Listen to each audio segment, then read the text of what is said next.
আলাইকুম ভিউয়ার্স, কেমন আছেন সবাই? নতুন একটি ভিডিও নিয়ে আসলাম। অনেকে অনেক রেসিপি দেয়, আমিও আজকে একটা রেসিপি দিলাম।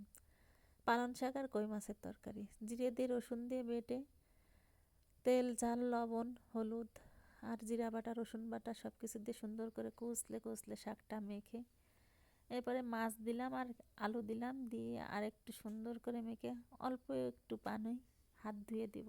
বেশি পানি দেব না, অল্প পানি দিব। অল্প একটু পানি দিয়ে শাকটা চুলায় উঠে দেব।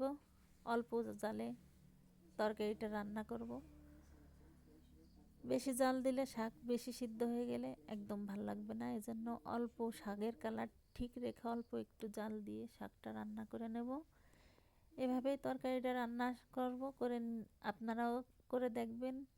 অনেক স্বাদ হয় তরকারিটা আর অনেক মজা। আমার কাছে মনে হয় গরুর মাংস, হাঁসের মাংস, কিসের কি বিরিয়ানি, পোলাও সব থেকে সুস্বাদু তরকারি এটাই হয়।